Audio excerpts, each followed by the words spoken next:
my lovely sisters and brothers. Welcome. Welcome to a second live book reading for today. Um, I have the coming days some other things to do, so that is why I am doing a double reading. I pick up the story of ISIS and the war on Bloodlines, written by Wes Penre. And today we do the Templars and the Holy Grail, which is chapter 10, and then chapter 11, Wars of the Roses. So let us start. The Templars and the Holy Grail in the Wes Penre papers. These papers, you can download them for free on the mentioned websites in the text box. In the Wes Penre story, better said, in the Wes Penre papers, the story about the Bloodlines and the Holy Grail, the Knights Templar, Isis being Mary Magdalene, and more of the rest of the story is described in the second level of learning and also in the fourth level of learning. The page numbers listed in this section will be from the PDF versions of the levels of learning, which can be found here. Well, wespennre.com/7-first-2-5-level-of-learning-in-PDF. Most of the information is in the fourth level, and it is spread among those papers. Taking the vast number of papers at all levels of learning, respectively, very few people remember it all. And the section or sections about the Bloodlines and the Holy Grail have largely been forgotten by most. I think, therefore, I will cite myself in this chapter as a reminder from what I discussed with the Orion, or better known as Arian, because that is the official name, source on the subject and published.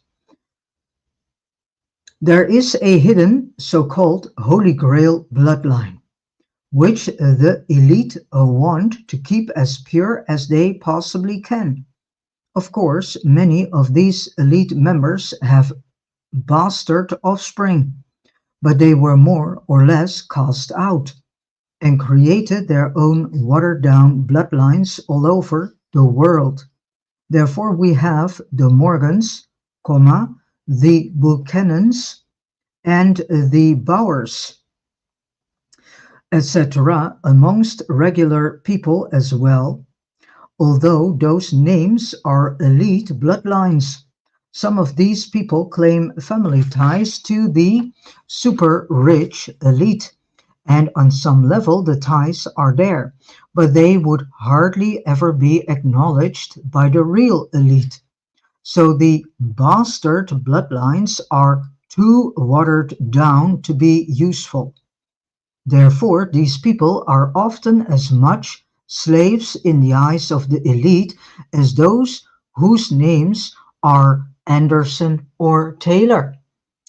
We know that the reason the elite need to inbreed is because if their bloodlines are not pure enough, they cannot host an interdimensional being such as Enki and the AIF. We also highly suspect that many of the global elite people have been completely taken over by the alien invader force, also known as the overlords, already, and are now not only remotely run by them, but more directly so. As we discussed in an earlier paper, many souls whom Enki managed to release from the Syrian prison, the Dark Star, are now inhabiting human bodies here on Earth, and these beings were very criminal beings.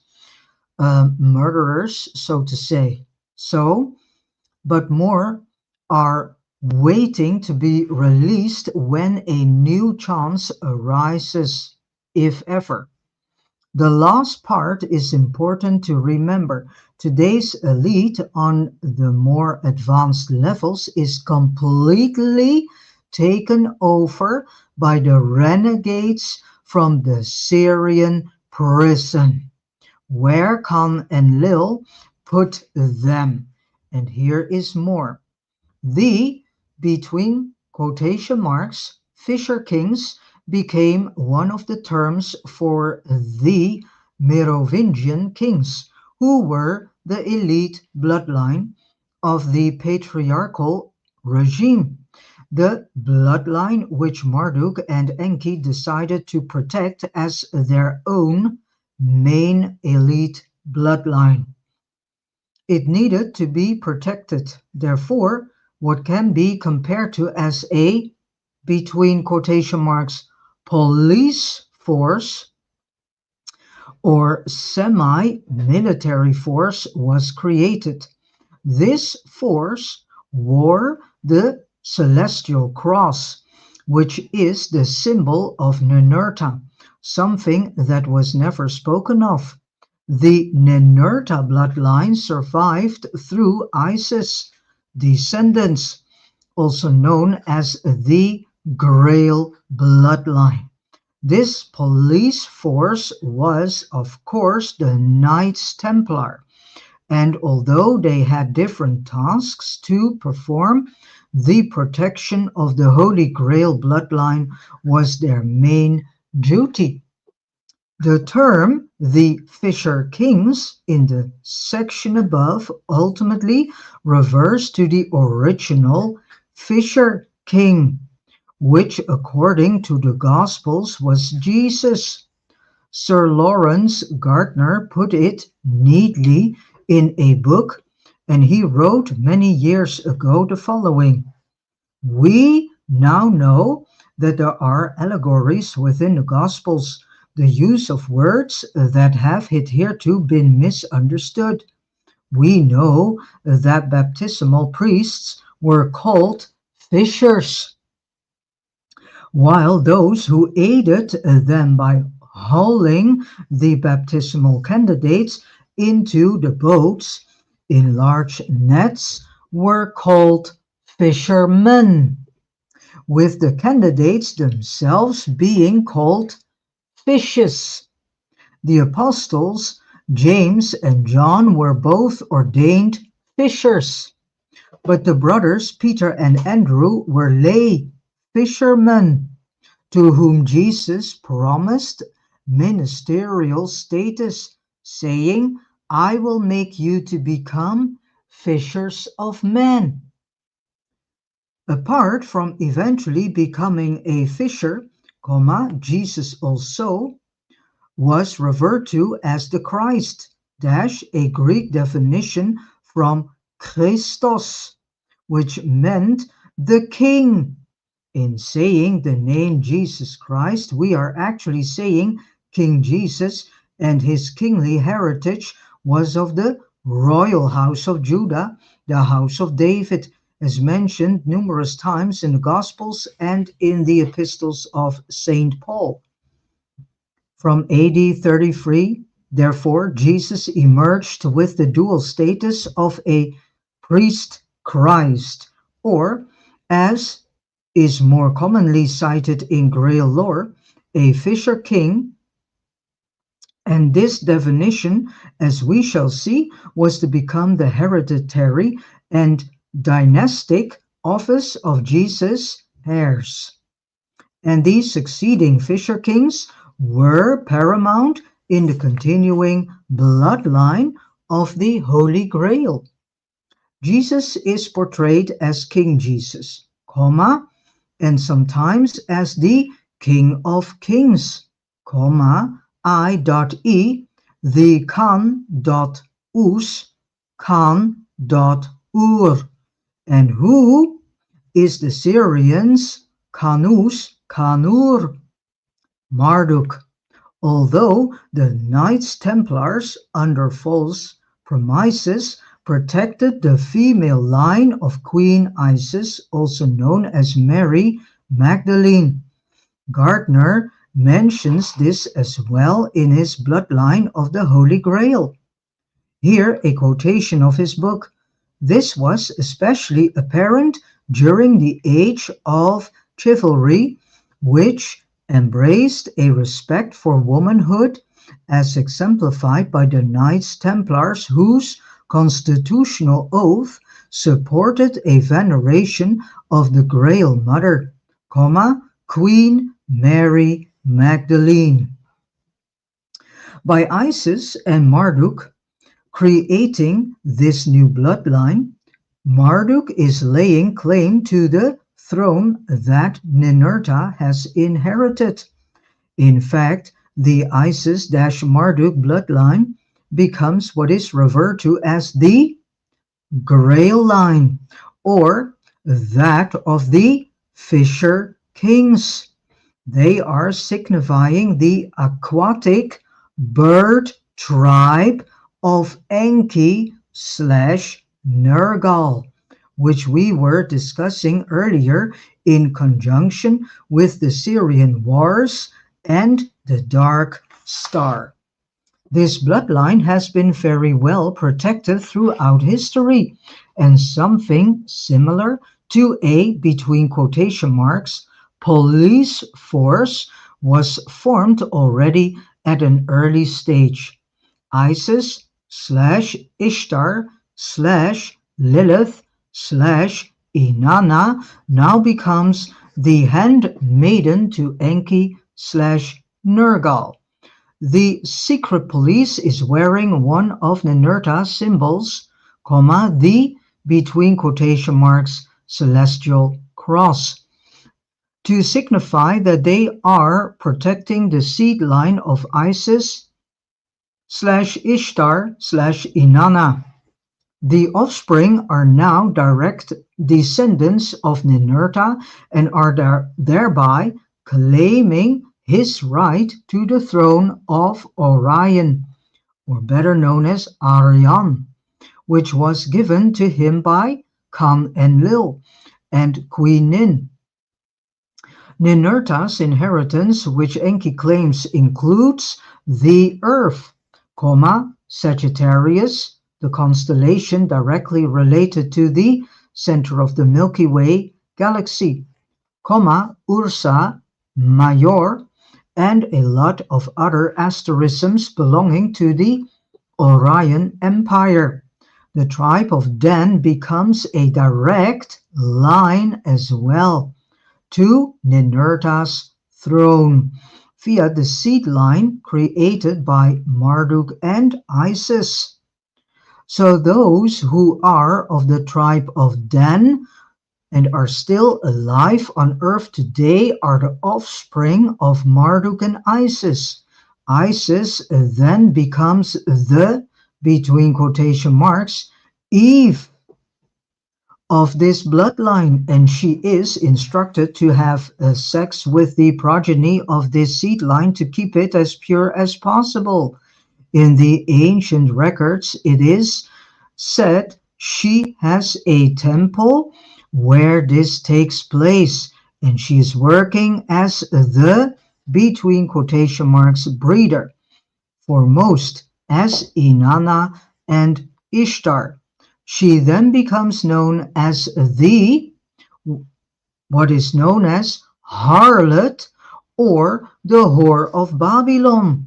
It is her seed line that is the one designed to rule the earth, and the way it was done, this seed line has a direct link to Prince Ninurta of Orion.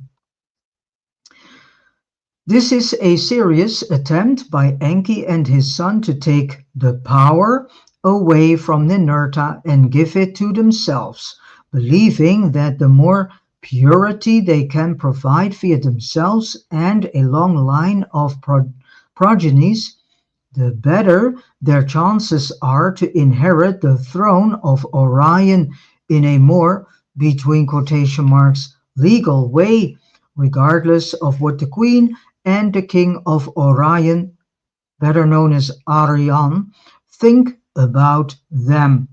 So, however, Enki is now out of the equation. Enki's and Marduk's hope is that the rulers of Orion will have no choice other than to accept them. For this to work, they believe the father and son need to seed a long line of progenies for the laws of Orion to take effect in their favor. They probably understand that this may be a long shot, but these beings are obsessed, tremendously obsessed with succeeding, and they are taking everything they can into consideration. This does not at all exclude a real invasion of the inner sanctuaries of the Orion Empire, and if this option needs to be played out, which seems to be the case, humanity is also involved in this big time, working as foot soldiers for Enki and Marduk. There are three notable passages in the above quote from paper 13 worth elaborating upon, and I want to begin with the third passage, starting with this is a serious attempt by Enki and his son to take the power away from the Nirta and give it to themselves. I highlighted this section to show the reader why Orion is very concerned about us humans having babies. It is because we are then contributing to the overlord's success in spreading their royal blood and therefore having a better chance of gaining power in Orion. So this gives another in-depth in the whole situation here on Earth. Thus, my source of Orion told me to spread the message that if a person knows this information, they must not have children because then they are not serious about wanting to help humankind and the Orion quest. And that may have consequences for those who have children regardless and then go to Orion. They do not look kindly at this because it might put the entire universe in jeopardy. No one wants the overlords to be in charge of Orion. So we who know must refrain ourselves from reproducing. Well, not only because of that, but to be very honest, if we look the entire world scenario and where they want to put the human soul into, I would question a lot if you would indeed bring children into this world. Um, and then I mean the entire singularity metaverse prison system. But not only that, the majority of the children nowadays are already born in a cyborg body. Why is Sagittarius the constellation directly connected to the galactic center? So important. Well, in the Wes Penre papers, Wes Penre mentions that those in charge of the nano world rule the universe. Orion, as explained in earlier work, is the nano world, or the nanoverse as I call it, dash the Ka. I have also hypothesized that the Milky Way galaxy is Orion, and again, the real name is Arion. So they deliberately told us a wrong name. And that each galaxy is its own universe. Therefore, I think Sagittarius is so important because those who are in control of the galactic center are also in control of the Orion universe. The sixth um, density beings channeled in the raw material also consider each galaxy to be a separate universe. Souls created in this universe cannot travel to other galaxies slash universes because in those other rules um, apply, and our souls would be destroyed if we could try. So, Wes Penre mentioned that Isis has a temple where she is breeding with the progeny of the Enki seed line. This may have been correct in ancient times, but what about now? Also, what about in the era of the Merovingian kings? Did Isis have offspring with them? These rituals take place in temples belonging to these royalties. In fact, as mentioned in David Icke's research from 1999, the Merovingians performed mysterious, between quotation marks, magical rituals away from public scrutiny, so it is not historically known what these rituals entailed. Were these the places where the incarnated Isis, even long after Mary Magdalene died, sometimes copulated with the kings? We can only guess. However, if you remember from earlier in this book, I referred to the German Templars seeing an apparition of Isis telling them to raise a temple in her honor, which they did. That was in the 13th century. Did that have something to do with breeding? If it did, was Isis producing children with surviving progenies of the Marduk Isis Ninurta bloodline to keep it going?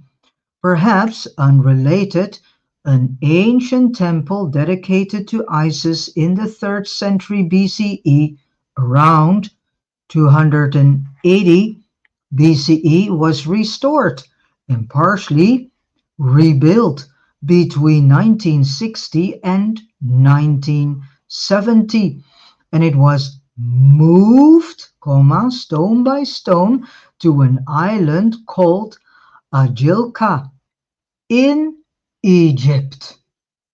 The temple is called the Philae Temple. There's a photo in the book of this.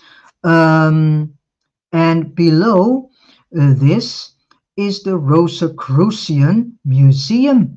The Rosicrucian being the protectors of the Marduk Isis Ninurta bloodline. Nice connection there.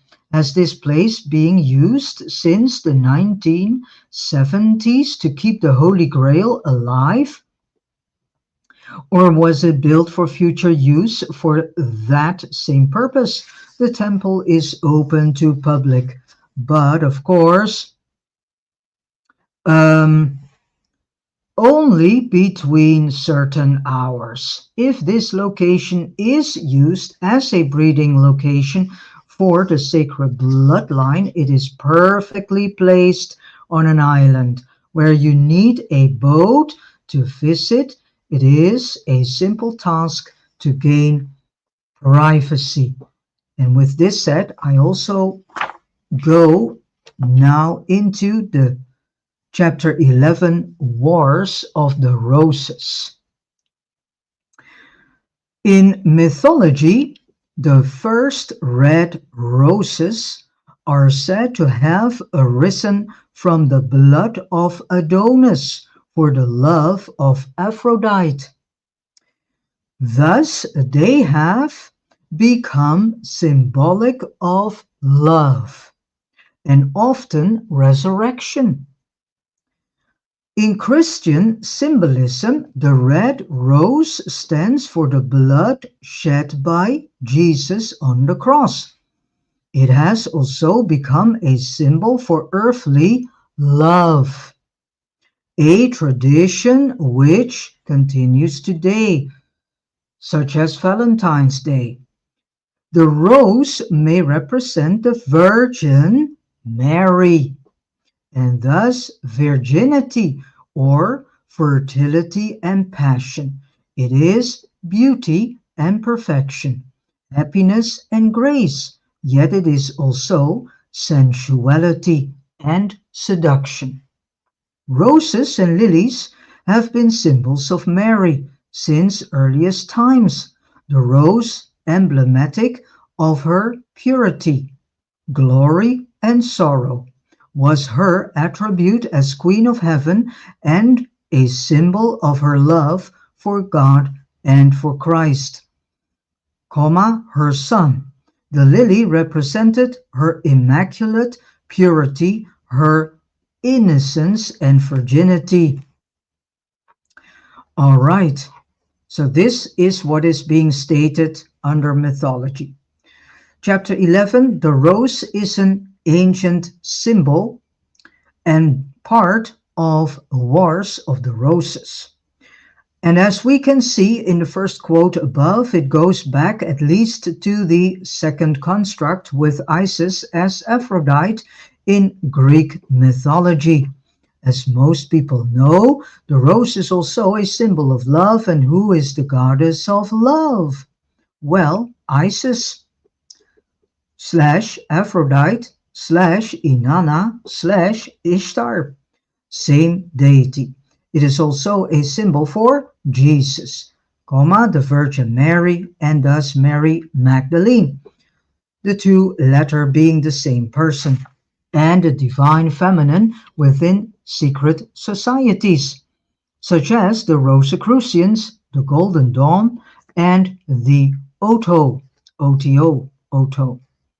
The rose represents the Jesus slash Magdalene bloodline. Jesus blood. The rose is a part of their emblems, usually attached to the cross. The color of the rose is often significant in our daily life if we are in love.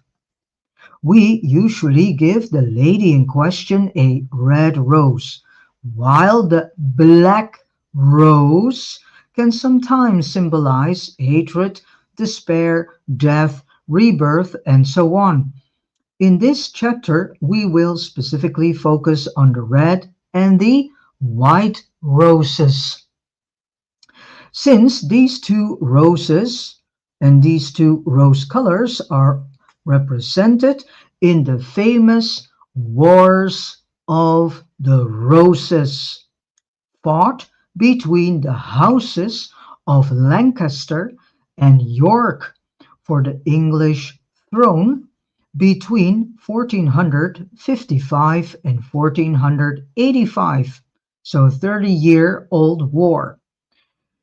The esoteric connotation of the white rose is very similar to that of the red rose, but also denotes new beginnings, something new that replaces the old.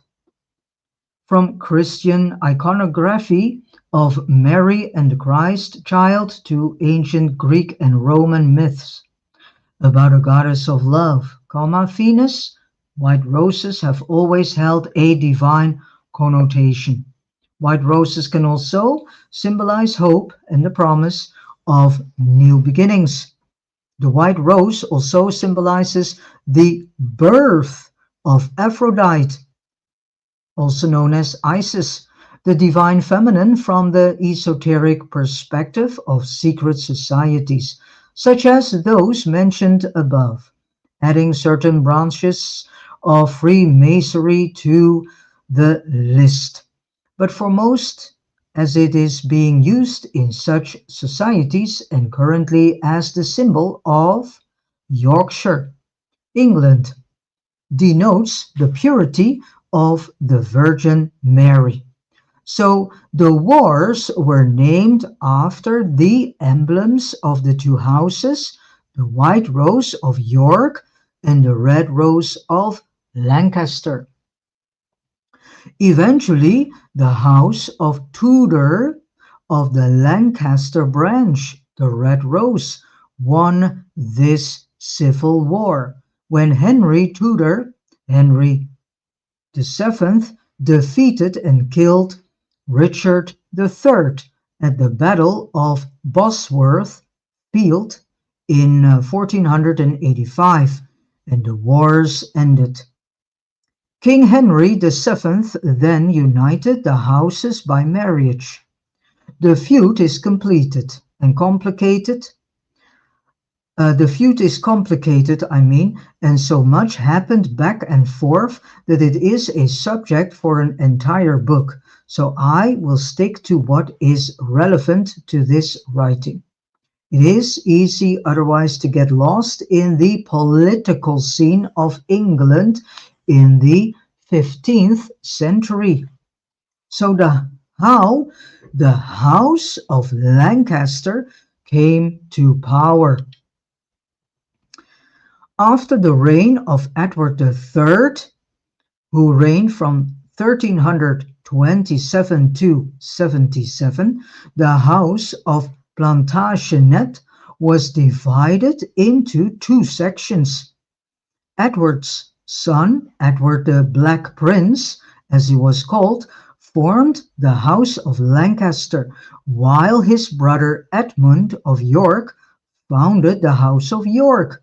Because Edward the Black was the eldest, he was appointed as Edward the Third's successor of the English throne.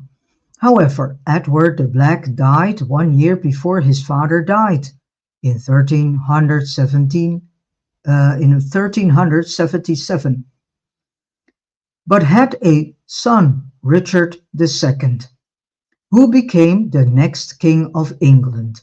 Being of the Lancaster clan, Richard was childless, so his branch of the family tree ended with him, wherewith his first cousin, Henry IV of the Lancaster clan, became the next regent. The Lancaster clan went back to the Merovingians because Henry IV's father, John of Gaunt, who was not a king, married Constance of Castile, who was French. The French bloodline was always the primary Holy Grail bloodline, most closely protected by the Catholic Church. Therefore, Henry IV had French blood in his veins. The York side of the family tree had no recent French ancestry. Mary, Elizabeth, Sophia, and red hair. When I see the names Mary, Elizabeth, and Sophia in the royal family trees, I pay attention. Often they are significant in one way or another, and some of them may positively have been Mary/Isis reborn. I also look for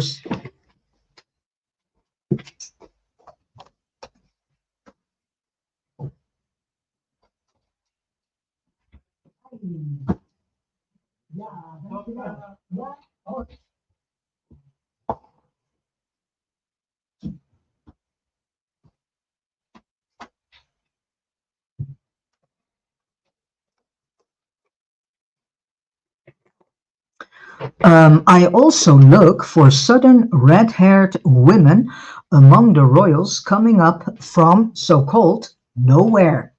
Some of them have mysterious backgrounds and sport red hair, although their ancestors seem to not have it. So red hair is a significant trait within the Isis bloodline. It also helps those whom it may concern to trace her lineage to a degree, as we shall see.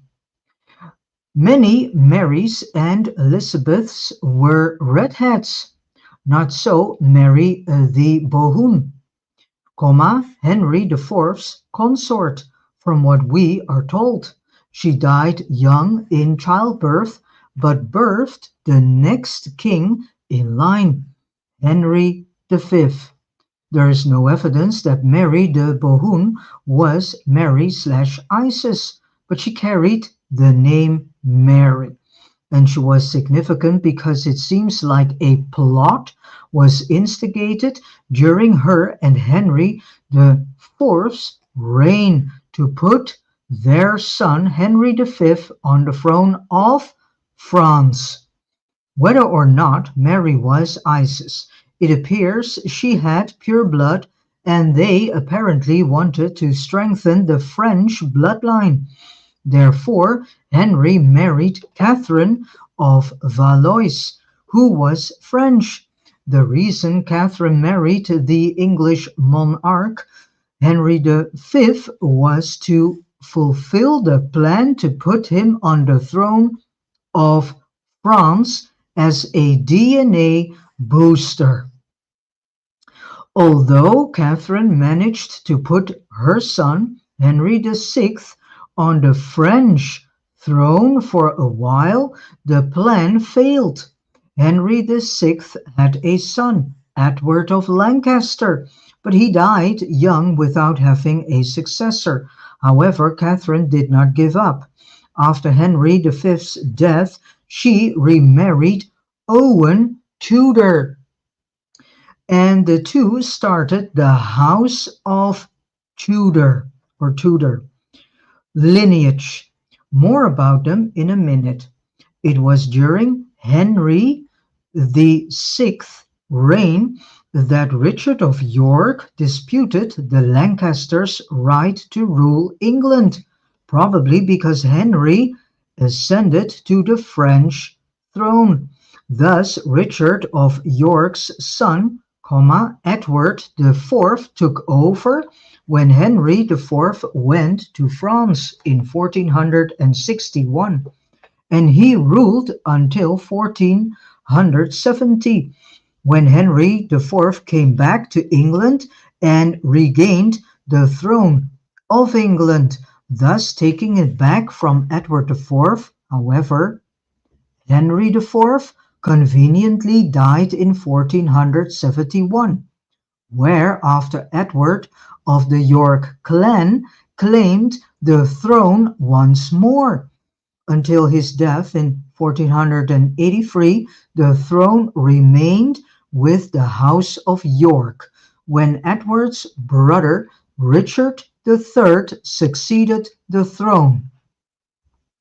This didn't sit well, of course, with the House of Lancaster, and the dispute led to the final battle in the Wars of the Roses, where Henry Tudor, later known as Henry VII, defeated and killed King Richard III in the Battle of Bosworth Field in 1485, which ended the war that had lasted on and off for 30 years. Henry Tudor now became the King of England, ruling as Henry VII, the first monarch of the House of Tudor. He ended the conflict of the Roses, also called the 30 Years' War, by marrying a princess of the House of York and thereby merged both houses. A House of York incarnation of Isis? Our story does not end here, however, which is partially why I included this chapter. I think that amid all this we have an incarnation of Isis lurking when we follow the plots in the Wars of the Roses. We can quite clearly see the War of the Bloodlines played out. It becomes obvious that Enki and Marduk wanted someone from the House of Lancaster to inherit the throne of France. But despite heavy efforts, the Lancasters failed. They put two of their own on the French throne, but none of them had offspring, which means the Jesus-Magdalene bloodline could not survive through that lineage during the 30 Years' War. So they were back on the drawing board again. So let us look at the House of York for a moment. King Edward IV, who took over when Henry VI went to France, married Elizabeth Woodville, earlier Elizabeth Grey. See for this the family tree chart, which I also have links from in the text box. This was an interesting lady and possibly an incarnation of Isis. The reason for her marrying Edward IV was to find her way into the Lancaster bloodline through the Tudors, and from there put her DNA into the heir of the French throne, which she succeeded in doing for a while. What stands out about Elizabeth, besides her name, a title for the mother goddess, is that she was a redhead, and there are no records of her birth. History books have tried to place her as the daughter of Jacquetta of Luxembourg. She apparently was raised by her, but there are no records that Jacquetta was her biological mother.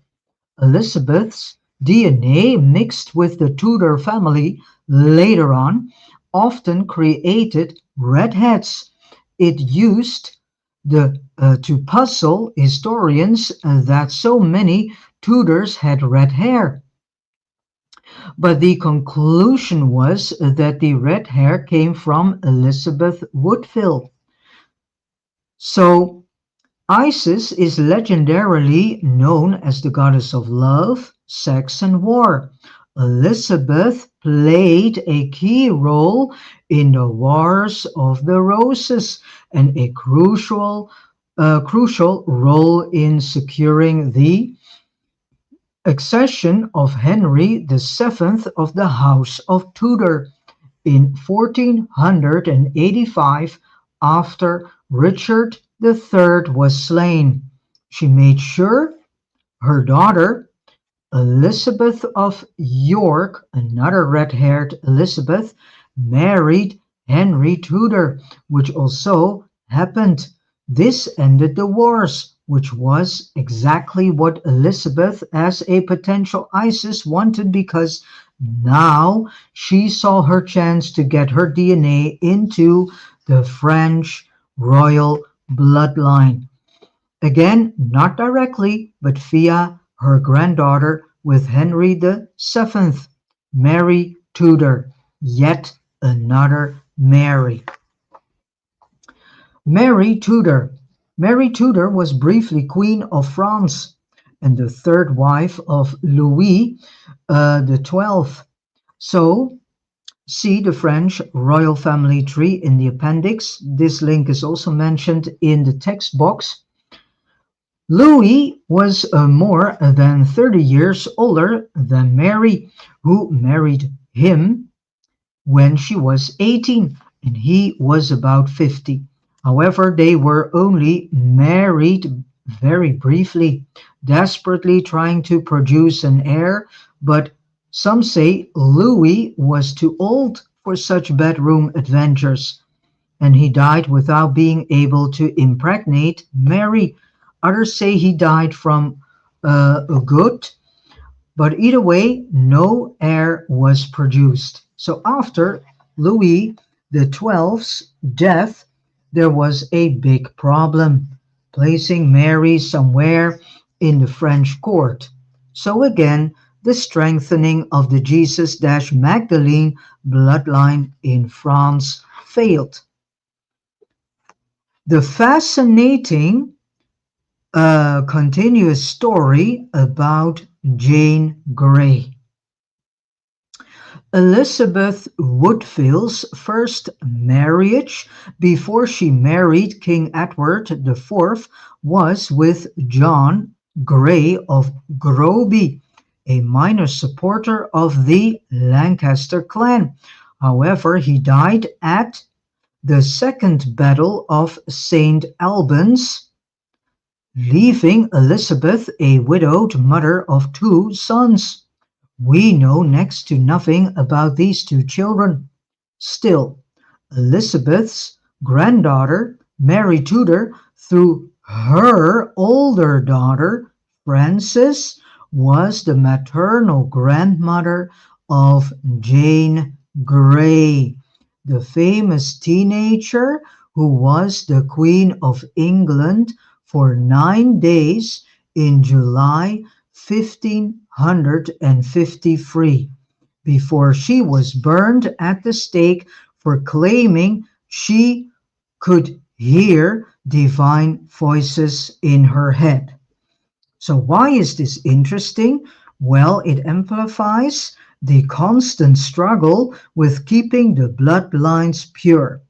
When Elizabeth the first sat on the throne of England later in the 1500s, she succeeded Mary, Queen of Scots, whom she executed by beheading her. Mary, yet another Mary, and another Elizabeth had a son who became James VI of Scotland, and later James I of England. James I was the one who authorized the translation of the King James Bible. Elizabeth did not want James as her successor. Instead, she conspired with John Dee, her famous court magician and advisor, to put Jane Grey on the throne instead. Elizabeth herself was without an heir. She did not want to marry because she had learned that men who married queens did so because they wanted to usurp the throne and get the power for themselves. Thus, she had no known children. The choice of Jane Grey is interesting because she was a direct descendant of Elizabeth Woodville of the House of York, whom I suspect was Isis. Therefore, Jane Grey was of pure bloodline. Queen Elizabeth I and John Dee managed to put the teenage Jane Grey on the throne of England.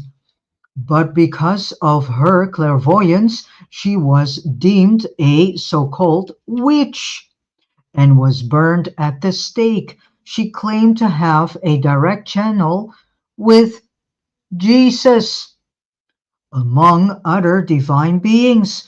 After Jane had been executed, James VI of Scotland, son of Mary, Queen of Scots, also became the King of England as James I.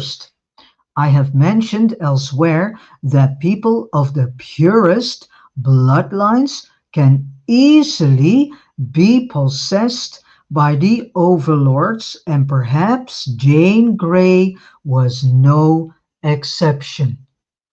And with this said, I have come to the end of reading two chapters this time. And next time I continue with chapter 12, that is all about the Windsor bloodline. And then we are slowly but very surely moving towards the storyline of Princess Diana, who has had a lot of Isis symbolism around her.